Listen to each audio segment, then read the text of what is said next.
नमस्कार। दुकानदार, जिस तरह से आप जानते हैं, आज डोडा की बात करें तो डोडा में किस तरह से एनकाउंटर के चलते हमने अपने 4 वीर योद्धाओं को खोया है। सबसे पहले दिल से श्रद्धांजलि देते हैं और उन वीर योद्धाओं को हम सैल्यूट करते हैं जिन्होंने हंसते हंसते अपने प्राणों की आहुति अपने देश के लिए, अपने देश के लोगों के लिए दे ली। बताना चाहेंगे कठुआ के हीरानगर के बाद दूसरा बड़ा एनकाउंटर है जम्मू संभाग का, बताना चाहेंगे आपको, और ये पूरी खबर के आपके समक्ष रखना चाहेंगे। इसमें सबसे जो बड़ी बात है कि इसमें हमने अपने 5 जिन वीर योद्धाओं को खोया है, बताना चाहेंगे कैप्टन ब्रिजेश थापा और साथ ही साथ नायक डी राजेश, सिपाही विजेंद्र एंड सिपाही अजय बिरजू। हमने इन 4 वीर योद्धाओं को, आपको तस्वीर जो अपनी मोबाइल स्क्रीन पर बता रहे हैं, आप भी दिल से सैल्यूट करिएगा इनको और इनके माता पिता को जिन्होंने अपने देश की सेवा के लिए अपने बच्चों को हंसते हंसते बेच दिया और आज ये बच्चे वीर गति को प्राप्त हो गए। ये कायर आतंकी लगातार हमारी सेना का नुकसान कर रहे हैं। ये सेना का नहीं बल्कि देश का नुकसान है, देश के लोगों का नुकसान है। आखिर कब तक, कब लगेगा अंकुश? लगातार ये कायर आतंकी छुप छुप कर हमारी जनता को, हमारे जम्मू कश्मीर का माहौल, खास करके जम्मू का माहौल, इनका रुख कश्मीर छोड़कर अब जम्मू संभाग की ओर है कि जम्मू कश्मीर संभाग को किस तरह से ये निशाना बना रहे हैं। कायर आतंकी जंगलों में छुपे, अंधेरा होने के कारण ये पीछे वार कर छुपने में कामयाब हो जाते हैं, पर लगातार अब सेना भी लगातार अब कबर कस ली है हमारी पुलिस और सेना ने इनका सर्वनाश करने के लिए। पर वहीं पर दुखद खबर ये भी है कि हमारे जो एक जवान जो हमारा बेशकीमती है, वो नुकसान देश का नुकसान है।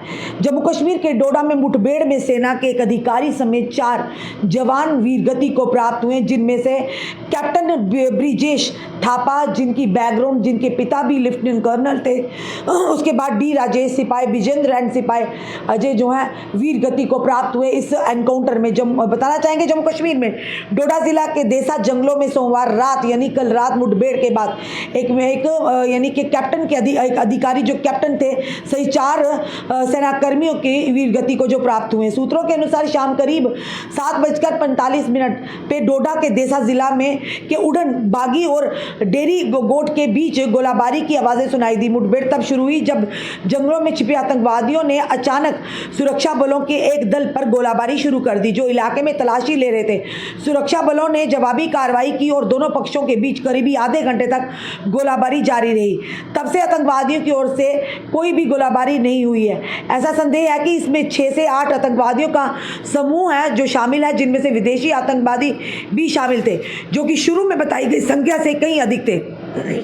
बताया जाए अभियान के तहत 26 आरआर और 9 आरआर सहित पड़ोसी इकाइयों को भी शामिल किया गया था। साथ ही तलाशी अभियान के लिए विशेष दल यानी कि ड्रोन और हेलीकॉप्टर भी शामिल है। अतिरिक्त सैनिकों को भी इलाके में भेजा जा रहा है। सूत्रों ने बताया कि मुठभेड़ के बाद भाग रहे आतंकवादियों का जंगल में छिपा यानी कि पीछा करने के दौरान कम से कम हमारे 5 वीर योद्धा जो कि 5 जवान जो थे हमारे जो घायल हो गए थे जिन्हें अस्पताल ले जाया गया था, लेकिन उनमें से 4 जो थे बाद में वीर गति को प्राप्त हुए और एक अभी भी जिंदगी और मौत की लड़ाई लड़ रहे हैं। नगरोटा स्थित व्हाइट नाइट कोर ने शुरुआती रिपोर्ट का हवाला देते हुए हमारे बहादुर जवानों के घायल होने की पुष्टि की थी, लेकिन घायलों के बारे में विस्तृत जानकारी नहीं दी थी। इसने एक्स पर अपने आधिकारिक हैंडल पर पोस्ट किया कि लगभग 9 बजे आतंकवादियों से संपर्क स्थापित हुआ, जिसके बाद भारी गोलाबारी हुई। हालांकि सूत्रों ने बताया कि घायलों में से एक यानी कि कैप्टन थे और एक कैप्टन अधिकारी भी शामिल थे। रक्षा मंत्री राजनाथ सिंह के कार्यालय ने एक्स पर एक पोस्ट में कहा कि उन्होंने आज सुबह सेना प्रमुख जनरल उपेंद्र द्विवेदी से भी बात की है। सेना प्रमुख ने राजनाथ सिंह को जमीनी हालात और डोडा में चल रहे आतंकवाद विरोधी अभियान में अवगत कराया। विपक्ष के नेता ने भी, कांग्रेस सांसद जो है राहुल गांधी ने भी जमकर यानी कि कहीं ना कहीं सत्ता पक्ष को घेरे में लिया। उन्होंने कहा कि ऐसी घटनाएं दुखद और चिंताजनक है। उन्होंने भाजपा पर उसकी गलत नीतियों का आरोप लगाया। साथ ही साथ बताया उन्होंने शहीदों को श्रद्धांजलि देते हुए और शोक संबद्ध परिवारों के प्रति संवेदना व्यक्त करते हुए राहुल गांधी ने कहा, लगातार हो रहे आतंकवादी हमले जम्मू कश्मीर की खराब स्थिति को उजागर कर रहे हैं। हमारे सैनिक और उनके परिवार भाजपा की गलत नीतियों का खामियाजा भुगत रहे हैं। बताना चाहेंगे उन्होंने कहा कि हर देशभक्त भारतीय की मांग है कि सरकार बार बार हो रही सुरक्षा चूक की पूरी जिम्मेदारी ले और देशवासी सैनिकों को नुकसान पहुंचाने वाले दोषियों के खिलाफ सख्त कार्रवाई करे। दुख की इस घड़ी में पूरा देश आतंकवाद के खिलाफ खड़ा है और अपने सेना के साथ कंधे से कंधा मिलाकर है। जम्मू संभाग के विभिन्न स्थानों से आतंकवादी हमलों की घटनाओं में वृद्धि हुई और आतंकवादियों की आवाजाही की रिपोर्टों के बाद पुलिस और सुरक्षा बलों ने संभाग के विभिन्न हिस्सों में बड़े पैमाने पर संयुक्त तलाशी अभियान शुरू कर दिया गया। फिलहाल ये जरूर कहेंगे, एक बार फिर से तस्वीर को देख रही है, ये तस्वीर देखकर दिल दहल जाता है। हमने आज फिर यानी बताना चाहिए कठुआ के हीरानगर के बाद ये दूसरा बड़ा जो आतंकी जो इस समय मुठभेड़ है जो डोडा से आई, जिसमें हमने 4 वीर योद्धाओं को खोया है और 5वां जो है वो जिंदगी और मौत की लड़ाई लड़ रहे हैं। हम भगवान से प्रार्थना करते हैं जो 5वें हमारे जो वीर जवान है वो स्वस्थ हो जाए, कोई नुकसान ना हो। पर ये जो 4 का नुकसान हुआ वाकई ये कहेंगे कि दिल दहला देने वाला नुकसान है। आखिर कब इन्हें मुंह तोड़ जवाब देगा, आखिर कब हमारे सेना का नुकसान होना बंद होगा।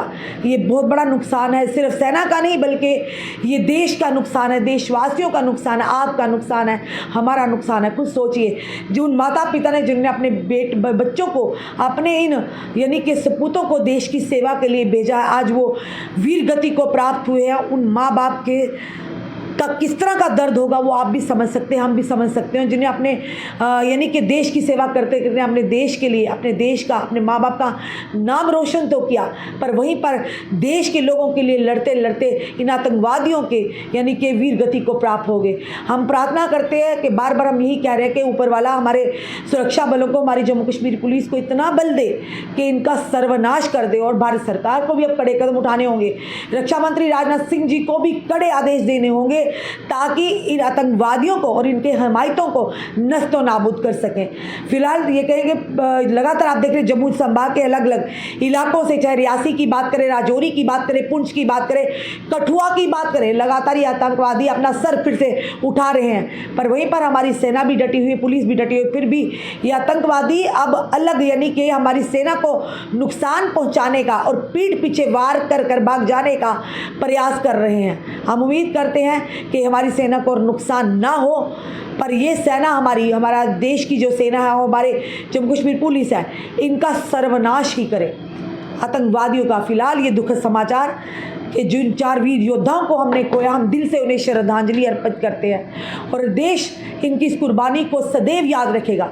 देश इनकी कुर्बानी, इनके परिवारों के साथ हमेशा खड़ा है।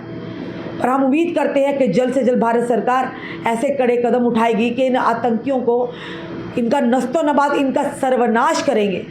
क्योंकि जिस तरह से लगातार आप देख रहे हैं, कभी एक गरीब दिहाड़ीदार को ये लोग निशाना बनाते, कभी हमारे पुलिसकर्मी को, कभी हमारे बाहर से कोई आए होंगे ब्यूरोक्रेट, यानी बाहर से कोई अगर यहाँ यात्री आएंगे उनको निशाना, या फिर ये हमारे सेना को निशाना बनाते हैं। ये कायर आतंकी है, लानत है ऐसे लोगों पर और उन लोगों पर जो ऐसे आतंकियों का समर्थन करते हैं, खाते हैं घर का और घर के साथ ही गद्दारी करते हैं, देश का खाकर देश के साथ गद्दारी करते हैं।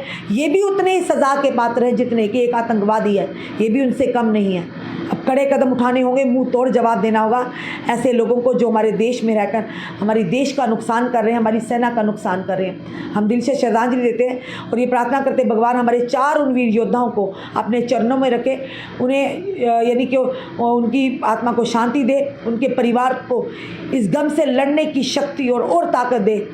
और साथ ही साथ ये कहेंगे कि आप भी ज़रूर कमेंट बॉक्स में उन शांति ज़रूर लिखिएगा और प्रार्थना कीजिएगा हमारा जो 5वां जवान इस समय घायल अवस्था में, उनका इलाज चल रहा है, वो भी स्वस्थ हो जाए। जुड़े रहिए ऐसे हमारे साथ अगले अपडेट के लिए। जय हिंद, जय भारत।